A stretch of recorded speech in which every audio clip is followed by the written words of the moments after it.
সম্প্রতি একটি গবেষণায় এটাই উঠে এসেছে, আমাদের ভারতবর্ষ সুখ সূচক মানে ওয়ার্ল্ড হ্যাপিনেসে 126তম স্থানে রয়েছে। এর অর্থ হলো 136টি দেশে এই সমীক্ষা চালানো হয়েছিল যে কোন দেশের মানুষ সব থেকে বেশি সুখে বসবাস করছে। তো সেখানে ভারতবর্ষ 126 এসে দাঁড়িয়েছে। মানে কতটা করুণ অবস্থা সেটা একটুখানি ক্যালকুলেট করলেই আমরা বুঝতে পারবো, একটুখানি ভাবলেই বুঝতে পারবো। তো এখন প্রশ্ন হলো, আমাদের ভারতবর্ষ এরকম একটা জায়গায় কেন দাঁড়িয়ে? কারণ অর্থনৈতিক দিক দিয়ে আমরা কিন্তু অনেকটা এগিয়ে যাচ্ছি। আগেকার তুলনায় এখন কিন্তু প্রতিটি মানুষ সচ্ছলভাবে বসবাস করছে। তো যখন আমাদের পরিবারের সচ্ছলতা আসে তখন কিন্তু অটোমেটিকলি মনের শান্তি আসার কথা, সুখ আসার কথা। আমরা কিন্তু যদি খারাপ অবস্থার মধ্যেও থাকি তাহলে সমস্ত কিছু কিনতে পারি না, কিন্তু যদি আমাদের অর্থনৈতিক দিকটা ভালো থাকে তাহলে কিন্তু আমাদের মনের চাহিদাগুলো আমরা পূরণ করতে পারি। আর আমরা সকলেই জানি, যখন আমাদের মনের চাহিদা মানে কিছু কিছু ইচ্ছা যখন পূরণ হয় তখন কিন্তু আমরা মনে মনে একটা কমফোর্টেবল ফিল করি এবং তাতে কিন্তু কিছুটা সুখ আমাদের মনের মধ্যে আসে, এটাই কিন্তু আমরা জানি। তবে এর মধ্যে না আরও একটি গোপন রহস্য লুকিয়ে রয়েছে। এর আরও গভীরে যদি আমরা যাই তাহলে আরও একটা সত্যি বিষয় আমাদের সামনে উঠে আসবে। তো আমি চেষ্টা করব আজকে সেটা নিয়েই তোমাদের সঙ্গে কিছু কথা বলার। দেখো, একটা পরিবারকে ভালো থাকতে গেলে যেমন অর্থনৈতিক দিক থেকে স্ট্রং হতে হবে, ঠিক তেমনই মানসিকভাবেও কিন্তু ভালো থাকতে হবে। মানসিক দিক থেকে যদি আমরা সুখী না হই তাহলে কিন্তু অর্থ আমাদের কখনোই সুখ এনে দিতে পারবে না। সুখ শান্তি, ভালো থাকা, হাসি খুশি এই সমস্ত কিছুর সঙ্গে যেমন অর্থ জুড়ে রয়েছে, ঠিক তেমনি এর সঙ্গে কিন্তু মানসিক শান্তিটাও ওতপ্রোতভাবে জড়িত রয়েছে। তো এই মানসিক শান্তিটা ডিপেন্ড করে একটা পরিবারে যে স্বামী স্ত্রী রয়েছে তাদের দুজনের মধ্যে কতটা বন্ধুত্বপূর্ণ সম্পর্ক রয়েছে, কতটা তারা একে অপরকে ভালোবাসে, কতটা তারা একে অপরকে নিয়ে হ্যাপি, তার উপর কিন্তু। কারণ দুজনে যদি হ্যাপি না থাকতে পারে তাহলে যে কাজ করছে তারও মন ভালো থাকবে না, যে ঘরে রয়েছে তারও কিন্তু ইচ্ছা করবে না সংসারটাকে সুন্দর করে আগলে গুছিয়ে রাখতে। তার মনের মধ্যে যদি তার সঙ্গী বা তার পরিবারের অন্যান্য মানুষগুলোর প্রতি একটা শ্রদ্ধা বা একটা ভালোবাসা বা একটা গভীর টান না থাকে তাহলে কিন্তু সে সুন্দর করে সমস্ত কিছু হ্যান্ডেল করতে পারবে না। ঠিক প্রবলেমটা হয় এই জায়গায়। আগেই বললাম, ওর সঙ্গে কিন্তু এর একটা গভীর সম্পর্ক লুকিয়ে রয়েছে। তোমাদের ভারতীয় সমাজে কিন্তু এখনো পর্যন্ত প্রেমের বিয়েটাকে স্বীকৃতি দিতে চায় না। অনেকেই কিন্তু আপত্তি তোলে, ম্যাক্সিমাম মানুষই কিন্তু আপত্তি তোলে, পছন্দই করে না। তুমি এই ওয়েস্ট বেঙ্গল কিংবা কলকাতার দিকে তাকিও না, উত্তরপ্রদেশ বা বিহার ওই সমস্ত এলাকাতে প্রেম করে বিয়ে করাটা কিন্তু অপরাধ। আর ঠিক এই জায়গাতেই একটা মস্ত বড় গন্ডগোল ঘটে। তার কারণ হচ্ছে, দেখো, কোনো একজন মানুষ, ধরো রতন ভালোবাসে প্রিয়াকে, খুব ভালোবাসে, প্রিয়াও রতনকে ভালোবাসে। কিন্তু প্রিয়া যখন বিয়ে করতে যাবে তখন যদি তার পরিবারের মানুষ ওই বিয়েটাকে না মানে, প্রেমের বিয়েটাকে না মানে, বা ধরো রতন কোনো একটা ভালো কাজ করে না, সে ধরো পড়াশোনার মধ্যে যুক্ত, এখনো নিজের পায়ে দাঁড়াতে পারেনি, তো প্রিয়া যখন বিয়ের জন্য রেডি হবে ও কিন্তু কখনোই রতনকে বিয়ে করবে না। পরিবারের মানুষগুলো একটা তো বাধা দেয়, তার সঙ্গে কিন্তু মেয়েরাও যাকে ভালোবাসে তাকে বিয়ে করতে চায় না। কারণ ম্যাক্সিমাম ছেলেরাই কিন্তু বেকার থাকে, যখন প্রেম করে তখন কিন্তু বেকারই থাকে ম্যাক্সিমাম ক্ষেত্রে। তো সে কিন্তু কখনোই ওই রিস্কটা নিতে চায় না, কারণ তার নিজের একটা ভবিষ্যতের চিন্তা কিন্তু তার মাথাতে আসে। তারও কারণ কিন্তু আমি অনেক ভিডিওতেই বলেছি, কারণ মেয়েরা কিন্তু এখনো পর্যন্ত নিজের পায়ে দাঁড়াবে এরকম কোনো চিন্তাভাবনা কিন্তু এখনো প্রতিটা মেয়ে নিয়ে উঠতে পারেনি। তো সেই জন্যই কিন্তু একটা ভাবনা মাথার মধ্যে আসে যে ওকে বিয়ে করলে হয়তো আমাকে অনেক কিছু ফেস করতে হতে পারে। তারও কারণ আমি পরবর্তীতে বলছি। তো যাই হোক, ও কিন্তু রতনকে বিয়ে করবে না, ও এমন কাউকে বিয়ে করবে যে আর্থিক দিক দিয়ে স্ট্রং। ধরো অয়ন নামে কোনো একটি ছেলে খুব ভালো একটা পজিশনে রয়েছে, ও কিন্তু তাকেই বিয়ে করবে। তো এবার দেখো, পুরো ক্যালকুলেশনটাই কিন্তু সামনে চলে আসবে। প্রিয়া ভালোবাসে কাকে? রতনকে, কিন্তু বিয়ে করলো কাকে? অয়নকে। তো প্রিয়া কিন্তু অয়নকে চেনে না, জানে না, সম্পূর্ণ অন্য একটা মানুষ। তো তার সঙ্গে যে একটা সুন্দর বন্ডিং হবেই তার কিন্তু কোনো গ্যারান্টি নেই, নাও হতে পারে, আবার হতেও পারে, খুব কম ক্ষেত্রেই কিন্তু হয়।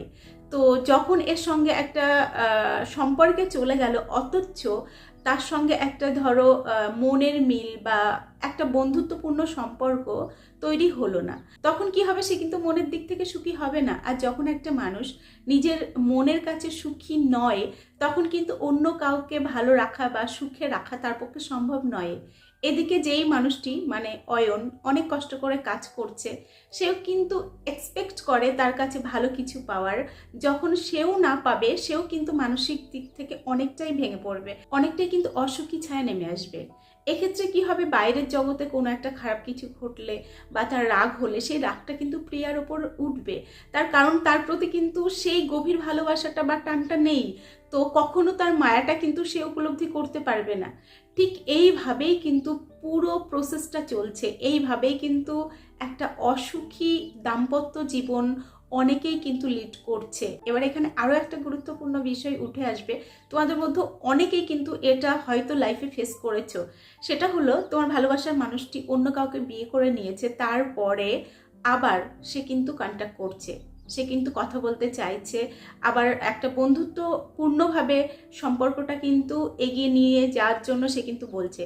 তার কারণ কি বলতো? ওইখানে তো সে হ্যাপি নেই, মানসিক দিক থেকে কিন্তু সে হ্যাপি ফিল করছে না ওখানে, তার জন্যই কিন্তু আবারও কন্ট্যাক্ট করছে। অনেকেই কিন্তু তোমরা বলো যে কন্ট্যাক্ট করে, তো কারণ কিন্তু এই একটাই, অর্থনৈতিক দিক দিয়ে সে কিন্তু স্ট্রং, তবে মনের যে শান্তি সেটা কিন্তু সে খুঁজে পাচ্ছে না। এদিকে আবার অসুখী দাম্পত্য জীবনের মধ্যেও থাকলেও সেখান থেকে কিন্তু মেয়েরা পার হতে পারে না।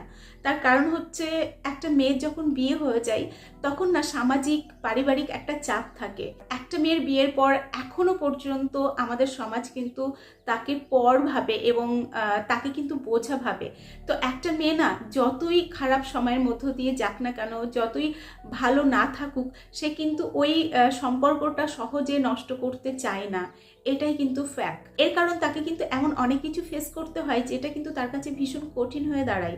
আমারই এক বান্ধবী, সে কিন্তু রীতিমতো চাকরি করছে, তো তার বিয়ে হয়েছিল, 8 মাস সংসারটা টিকে ছিল, তারপর কিন্তু তাদের সেপারেশন হয়ে যায়। তো মেয়েটি এখন ধরো অন্য একটা সম্পর্কে যাবে, তার সঙ্গে কথা বলছে সুন্দর করে, একসঙ্গে বন্ধুত্বপূর্ণভাবে মিশছে, কিন্তু কোথাও একটা গিয়ে যার সঙ্গে সম্পর্কে যাচ্ছে সে কিন্তু ডাইরেক্ট ইনডাইরেক্ট জানিয়ে দিচ্ছে যে তোমার সবই ভালো, কিন্তু আমার বাড়িতে এই সম্পর্কটা মানবে না, এটা কিন্তু পরবর্তীতে জানিয়ে দিচ্ছে। এবং এমন এমন পরিস্থিতিতে ওকে মাঝে মাঝেই পড়তে হয়, যেটা কিন্তু ও ভীষণ পরিমাণে অস্বস্তিতে পড়ে। তো এটা কিন্তু হয়, একটা চাকরি করা মেয়ে তার যদি এরকম অবস্থা হয়, তাহলে যেই মেয়েটা হয়তো কিছুই করে না, তার কি অবস্থা হবে একবার অন্তত আমরা যদি ভাবি, তাহলে কিন্তু বুঝতে পারবো। তো এই কারণে বহু মেয়ে রয়েছে যারা কিন্তু অসুখী জীবনযাপনের মধ্য দিয়ে যাচ্ছে, তবুও কিন্তু সেখান থেকে সরছে না। আমি অনেক ভিডিওতেই বলার চেষ্টা করি যে একটা মানুষ এমনও দেখা যায়, সে সংসার করছে, দীর্ঘ অনেক বছর সংসার করেছে, বাচ্চাও নিয়ে নিয়েছে, কিন্তু দুজনের মধ্যে মিল মহব্বত সেটা নেই বললেই চলে। এমন অনেক দম্পতি রয়েছে যারা কিন্তু একই পরিবারে থাকে কিন্তু আলাদা আলাদা ঘরে থাকে, এমন মানুষও কিন্তু দেখা যায়। তো এই তথ্যটা তুমিও তোমার আশেপাশে একটু ভালো করে লক্ষ্য করো, তুমিও দেখতে পাবে। তো আমরা এই তথ্যটা শুধুমাত্র দেখতে পাই তা কিন্তু নয়, বিভিন্ন সমীক্ষাতে উঠে এসেছে এই তথ্যটা। এবং এই যে বললাম আমাদের পরিবার আমাদের প্রেমের বিয়েটা মানতে চায় না, এর কিন্তু বহু উদাহরণ রয়েছে। আমারই একজন রয়েছে জানা, তারা কিন্তু দুজন দুজনকে ভালোবাসে, বাংলাদেশে বাড়ি, ভীষণ ভালোবাসে এবং দুজনেই কিন্তু প্রতিষ্ঠিত, দুজনেই চাকরি করছে, কিন্তু ছেলেটির বাড়ির থেকে স্ট্রিক্টলি জানিয়ে দিয়েছে প্রেমের বিয়ে কিছুতেই হতে দেবে না, এবং ছেলেটির কিন্তু অন্যত্র বিয়ের ঠিকও করে ফেলেছিল। মেয়েটি কোনো ক্রমে বিয়েটা ভেঙে দিতে পেরেছে, কিন্তু ছেলেটি এখন স্পষ্ট জানিয়ে দিয়েছে যে পরিবার না মানলে আমার পক্ষে বিয়ে করা সম্ভব নয়। ছেলেটিও কিন্তু অন্য জায়গায় বিয়ে করছে না, আবার এর সঙ্গেও বিয়ে করতে পারছে না, দুজনের বয়স হচ্ছে, দুজনেই কিন্তু আস্তে আস্তে ডিপ্রেশনে চলে যাচ্ছে। তো এরকম ঘটনা কিন্তু অনেকের জীবনেই ঘটছে। আবার ধরো কোনো একজন মানুষ এমন কাউকে ভালোবাসলো, তার সঙ্গে ধর্মের মিল নেই, তো এটা তো কিছুতেই মানবে না। এই ক্ষেত্রে দুজনকে ভীষণ স্ট্রং হতে হয়। যার সঙ্গে রিলেশনশিপে রয়েছে, মানে যদি কোনো মেয়ে কোনো একটি ছেলেকে ভালোবাসে, তাহলে ছেলেটিকে কিন্তু অনেক বেশি সাহসী হতে হবে এবং তাকে কিন্তু অনেকটা নিজের কেরিয়ারে অনেক বেশি কিন্তু স্ট্রং হতে হবে, তারপর কিন্তু সে এই সিদ্ধান্তটা নিতে পারবে যে আমি পরিবারের অমতে গিয়ে বিয়েটা করব। তো এরকম অনেক কিছু বিষয় কিন্তু কাজ করে। সবাই ভালোবাসলেও প্রেম করলেও এতটা রিস্ক কিন্তু নিতে পারে না, কারণ এই রিস্ক নেওয়ার জন্য মনের একটা আলাদা দম থাকা চাই। তো এটা সবার থাকে না, আর এই কারণেই কিন্তু সব প্রেম সফল হয় না। এবার দেখো, একটা মানুষের প্রতি আমাদের দীর্ঘদিনের টান, ভালোবাসা, একটা বন্ধুত্বপূর্ণ সম্পর্ক, সেই সম্পর্কটা কিন্তু আবার নতুন একটা জায়গায় গিয়ে তৈরি করা অতটা সহজ নয়। কারণ পরবর্তীতে যার কাছে যাচ্ছে, আগেই বললাম, পুরো অচেনা একটা মানুষ, তার মনের অবস্থা, তার চলাফেরা, তার ভাব, এগুলো কিন্তু আমাদের জানা থাকে না। যদিও প্রচুর ব্যতিক্রমী ঘটনাও রয়েছে, এমন বহু মানুষ রয়েছে যারা কিন্তু বিয়ের পরে প্রেমে পড়ে, এরকম মানুষের কিন্তু বহু রয়েছে।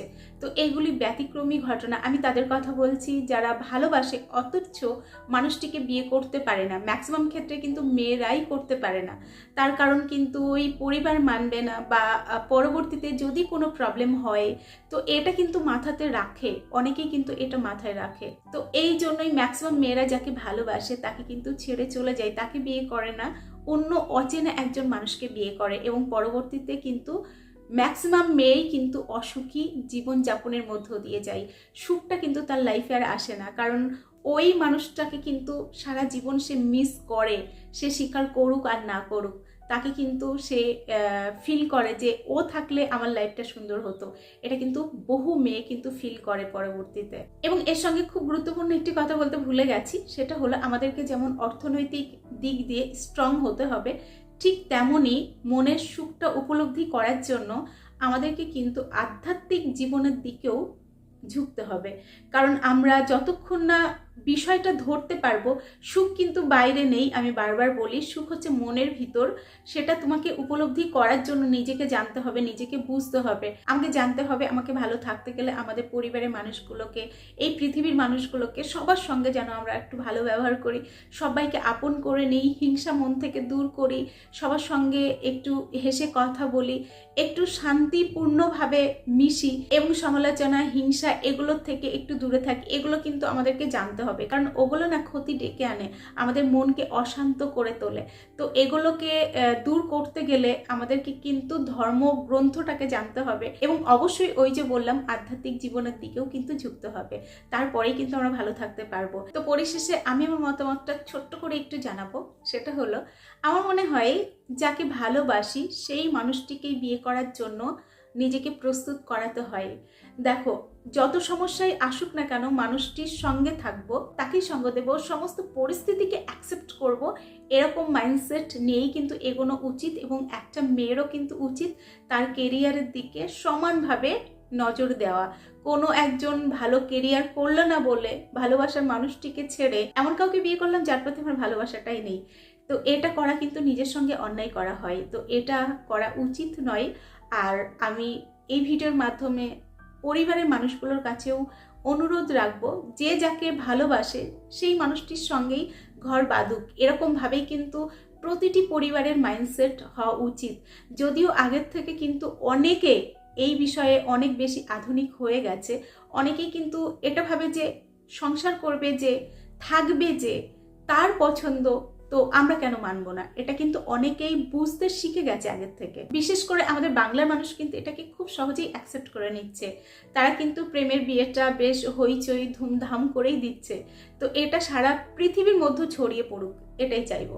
আর এর সঙ্গে এই বার্তাটাও দেব, যারা যারা প্রেম করছো তারা কেবলমাত্র প্রেমটাকে প্রাধান্য না দিয়ে দুজনেই কেরিয়ারে মন দাও, যাতে করে একে অপরের সঙ্গে থাকতে পারো, নিজের ভালোবাসাটাকে বাঁচিয়ে রাখতে পারো, এদিকে কিন্তু বেশি ফোকাস দাও। তাহলে কিন্তু আমরা যেমন অর্থনৈতিকভাবেও স্ট্রং হব, তেমনই কিন্তু মনের মানুষটিকে পাওয়ার জন্য সবসময় কিন্তু মনের ভিতরে একটা সুখ অনুভব করব।